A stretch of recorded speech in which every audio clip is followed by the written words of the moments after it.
All right, hello everyone, and peace of Christ to all of you. And here we go. We are back, and we have no answer still from any Muhammadan in the world. This is a cult which nobody knows what it is about. It's a cult where they are following, but they don't know what they are following. And we prove to you every day the same story. And when you get them in the corner, they lie. Like yesterday, we have an African Muslim. He was willing to accept that shaitan is a black person because the white only is the pure. You believe it? You believe it? How converting to Islam can make you deny your own race, become racist? When we say to him, the Prophet said the black dog is the devil, do you believe it? He said, yes, I agree. And he is an African. Do you believe it? So this cult, not only it's a brainwash cult, it's a filthy drug. Imagine if this statement was said in CNN or Fox News that the black dog is the devil. This person and all the Muslims will go crazy, says this is racism. But as long the Prophet said so it's okay. If I am the one who said so, man, that will be horrible. But just say the Prophet says so, even if it's about poo-poo, the poo-poo will turn honey for them. This is the story, and let us start.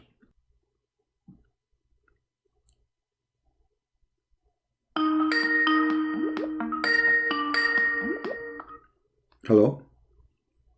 Hello? Yes. Yeah, I think a couple of days ago, when you were talking about monarchy, You called me 2 days ago. Are you a Muslim, my friend? excuse me? Are you a Muslim? Are you a Muslim? No, I'm an ex-Muslim. Oh, okay. So what do you like to say to us? Go ahead. I wanted to think, because for over nearly a year now, I think, I've left Islam, but I wanted to try a new religion, and right now I'm seeing Christianity at the moment. Okay, but I what? just had a couple questions Yeah, what make you leave Islam to first? Why? ask you. What? Why you left Islam? What make you leave Islam? Well, most of the violent verses, like kill the non-believers and all that.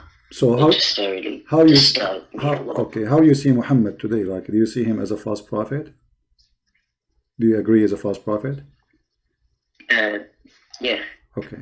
So what? Yeah. Okay, go ahead. So he's a false prophet according to you. That's wonderful. So what do you like to say to me so I can help you maybe?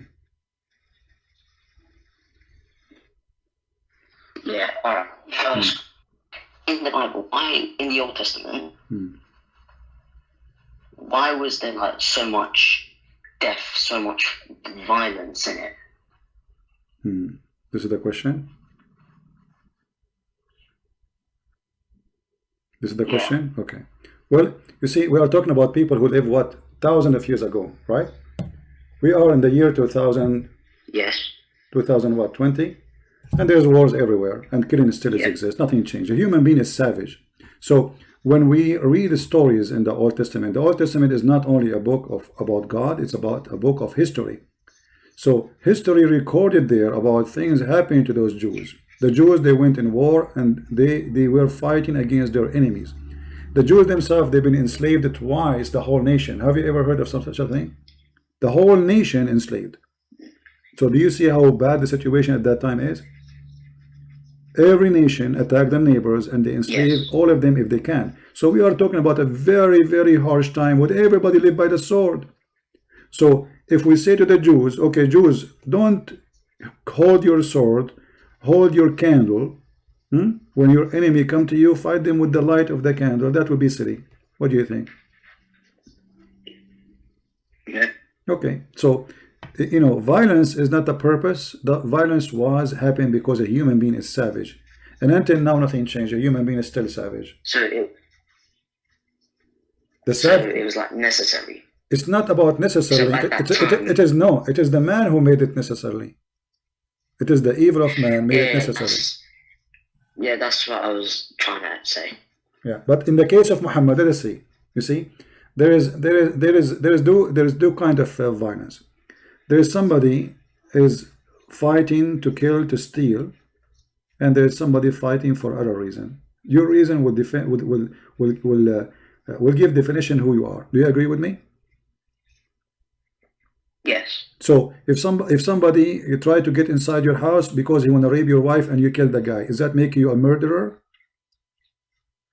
No, that's just No, you defending but it's violence. innocent people. But we have to agree. You killed a man, correct?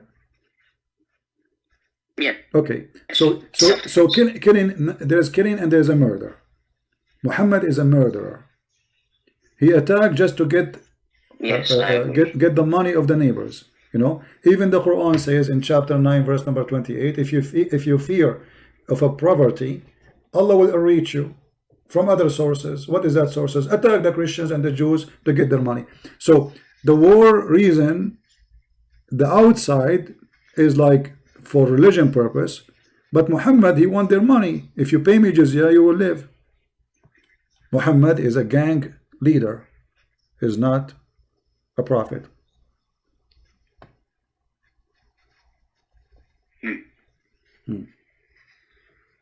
Okay, I understand.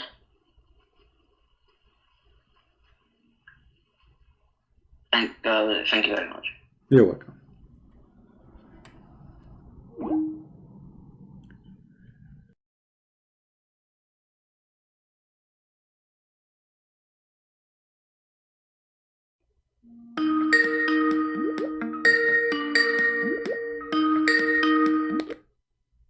Hello? Hello. Yes, my friend, go ahead. You are live on air. Can you hear me? Yes, please mute YouTube. Yeah, I was the one who was messaging you for. I'm an ex-Muslim and I accepted Lord as my savior. That's wonderful. Do you? Yeah, I have a question. From which country you are from, my friend? I'm from India. Oh, okay. Go ahead. Yeah, actually, I have a question related to Islam. Like, I saw I just want to know, like, there's a Sharia law book I saw where you can have sex with little born babies, you know? With born baby? Yeah, newborn babies. There is a law in Sharia book. I guess, can you show me that? Well, there is many sources about this. You can watch a video. It's about this topic. You can search for the title, and you will see the Muslim reading it and explaining it. The video is all over I the can't internet. hear you well. I'm saying there is a video on YouTube, very famous, Yeah. about doing that with an infant. Just search for that, and you will find a Muslim who is a doctor explaining to us and reading the book about that. Okay. So can you show me, like, can you show me some preferences so I can take notes? No problem. Here we go. Let's see. I'll show you. Let me open it. All right. I will put it in the screen so you can read it. It's in Arabic, and I will post the link. All right. Okay. And but we will give you an official Shia Islamic website. Yeah, I saw the link. All right. I will hang up on you, and we will talk Okay. about it. Okay. Thank you. Yeah. All right. This is the book of Tahrir al-Wasila. This is a Shia book, written by Al-Imam Al-Khomeini. All of you know the Imam Al-Khomeini. He is the founder of the Islamic State of Iran, which we have today. And he is the highest mullah for the Shia in the world. In his lifetime, at least. In his book, he's saying, the book of Tahrir al-Wasila, volume number 2, page number 241. It's not allowed to do intercourse with wife before the age of 9, regardless if this was sex of continue or discontinue, which means every day or from time to time. And then he said, but yes, you cannot have intercourse, but you can do the following: وأما سائر الاستمتاعات كاللمس بشهوة والضم والتفخيذ فلا بأس بها حتى في الرضيع. But all kind of sexual entertainment or enjoyment with by touch with desire, or hugs with desire, or putting your private part between her thigh, it's okay, even if it is in infant. Even if it is an infant. And I gave you the link. You can use Google Translation. Here we go. This is an official library of the Shia, and I think it is sponsored by the highest mullahs of Iran. Online Shia library. And by the way, this library does not only have Shia books, it has Sunni books too. It's a library. All right, so it says Shia library, but doesn't mean that the books there, all of them, they are Shia. It have all books. All right, yeah. And you can search in YouTube about a video of me debating a guy about the same topic, about doing it with infant, and he was saying, yeah, so what? What the problem? Allah, he says so. So what? Allah says so. So what the problem? What the difference between the Shia and the Sunni? There is no difference except that the Shia, it's like it's two faces of one coin. Both of them, they are violence. Both of them, they worship and full of fairy tale stories. But they have different resource of books. And the Shia, they are more into worshiping Muhammad and his family. Actually, worshiping his family is more important than Muhammad himself. And the Shia, they believe that Muhammad and his family, they are created from the lights of Allah.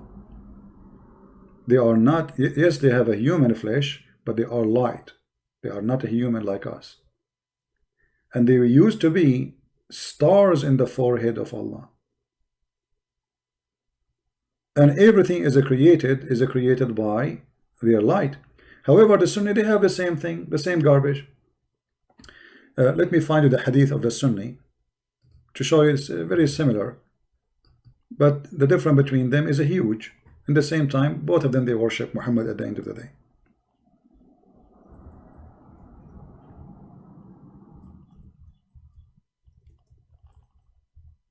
I will give you this link, and I hope that you guys, you will save it, because this is important link to show you how the Muslims worship Muhammad. Yet they claim that he is a prophet. Both of them, they claim that he's a prophet, but look at the words and you will see clearly that Muhammad is the God, it is not Allah. A person is asking question, what is the respect of ulama of the religion of Sharia? This is Sunni, about the hadith of lawlaka. What lawlaka? Let us read the hadith. It says, Allah, he said to the Prophet Muhammad, the reason for creation, it's you. The answer of the scholar is, indeed, the Prophet of Allah, sallallahu alayhi wasallam, which means Allah pray on him and salute him, is the reason for the creation of Adam, peace on him, and the universe.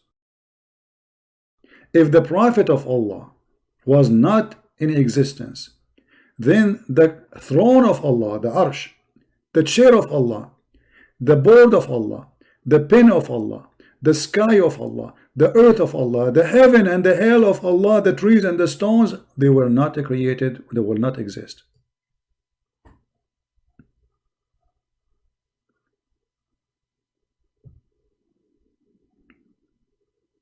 But if you think carefully, Allah himself exists just for the sake of Muhammad. Allah will not have a throne if there's Muhammad, there's no Muhammad. Why Allah have a throne? For Muhammad. Why Allah have a chair? For Muhammad. Why Allah have a pen?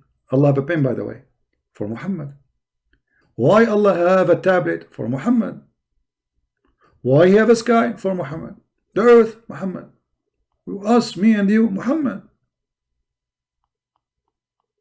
Allah, he was thinking, okay, what I will create for Muhammad? First, I will create a chair for myself, because Muhammad, he liked me only with the chair. And then after he made the chair, according to the hadith, different one, Allah, he wrote the name of Muhammad all over his chair. So look at this madness. Allah, he went to the workshop, he made a chair, and then he started writing La ilaha illallah Muhammad Rasulullah all over the chair. Different hadith. And you see the Muslims agree. The scholar, this is a scholar website. This is a Muslim Sunni scholars website. This is not a Shia website. This is why the website address is sunnah.org. This is not Shia, this is Sunnah. So Sunnah and Shia, both, they have the same madness. Look at this. In the book of Al-Hakim and his Mustadrak, okay, he said, the Prophet of Allah said, Allah said, when Adam made a mistake, he asked, "Oh Allah, I ask you for the sake of Muhammad to forgive me." So Allah said, when Adam he made a mistake, he asked, "Oh Allah, I ask you for the sake of Muhammad to forgive me." Look, but Allah, he was surprised. He's like, what? Allah said, "Oh Adam, how you know? How you do recognize Muhammad when I did not have yet created him?" Look at this story. Brother, Prophet Muhammad is not created yet. Yet Adam, he said to Allah, "Forgive me for the sake of Muhammad." So Allah is saying, like, what the heck? How you know about Muhammad, man? I did not create him yet. So Adam said to him, when you created me and you blew into me my spirit, I lifted my head and I saw written on the chair, the arsh, the throne, La ilaha illallah Muhammad Rasulullah. Huh? So when Allah created Adam, he looked up and he saw in the chair the name of Muhammad. So Adam is smart. He understands that this guy Muhammad must be very important for Allah. Otherwise, why he will write his name all over like crazy man? So I got to know that you would only join your name. Look at this, join your name. Muslims are mushrikeen, kuffar. They are mushrikeen. They associate the name of God, their God, with the name of a man. Join your name with him who is most beloved to you. Allah said, Allah was like impressed. He said, "Oh Adam, oh Adam, you have spoken the truth, Adam. Indeed, indeed, Muhammad is more beloved to me from anything." This God, he is obsessed with Muhammad. That's it. There's nothing important in the world. That Muhammad, that's it. I mean, Muhammad, hello? Are you kidding me? This is Muhammad. Alayhi salam. Allahumma salam. Millions will kill for him. Muhammad. This is why Allah, he made verses for the penis of Muhammad, for the testicles of Muhammad. What do you want more? And he said, indeed, Muhammad is more beloved to me than anything. And when you ask me for his sake, I burden you. Okay, let me ask Allah to burden me. Allah, burden me for the sake of Muhammad testicles. As long as you love everything about Muhammad, I'm sure you like his testicles. What a garbage religion. And you read the rest of the stories here is the same madness. Not only that, actually, even Isa himself. Isa is supposed to Jesus. This is Isa. How Isa come? Don't ask me. Allah revealed to the Prophet Isa, alayhi salam, peace on him. He said, "Oh Isa, Isa, have faith in Muhammad, and order your nation to do the same." Even Isa, he been ordered to follow Muhammad. Muhammad wasn't exist here, but Allah told him you have to follow Muhammad. If Muhammad was not to exist, I would not create Adam, nor I would have made the heaven or the hell. So for sure, Isa, he said to him, yeah, exactly. I mean, hello, everything was created for one reason, Muhammad. I mean, I have a rabbit right now walking in my yard. Why is it exist? For Muhammad. Hey rabbit, how are you? Honestly, I have a rabbit in the yard. What are you doing there, man? Good. Look at this rabbit looking at me. And he is moving his lips. I think he's saying Shahada. Allahu Akbar. Trust me, in the madness of Islam, you will see everything. A goat saying Shahada. A dog reaction for takbir. A cow reaction for takbir. The most funny ones is a Catholic reaction for Quran. They make it Catholic because they consider Catholic the enemy of Islam. Maybe many of you do not know. You see, I'm a Christian, I'm not a Catholic. You know, I mean, when I say I'm a Christian, I'm not a Catholic as sect, but all of us are Christian. Catholic, Protestant, all of us are Christian. But the Muslim consider the Catholic is #1 enemy to Allah. For they are the one who fought really against the cult of Islam in the time of the Crusade. They are obsessed with the madman Muhammad. All those hadith, I send you the link, I'm not going to read them all, and you will see how they are trying to convince you that everything in this world is made for the sake of Muhammad. Muhammad the fraud, the child molester. Yeah, a cat cannot step in the Quran. True story, brother. It happened. I saw it with my own eyes. A cat cannot step in the Quran, but a Christian prince can, because he's not a cat. Unbelievable with the madness and stupidity. Oh Lord, help us. And then you remember David Wood, he made a video which is funny about the cat stepping all over the Quran. So what they do, this is how fraud they are. They fabricate videos saying things just to make you believe in this garbage.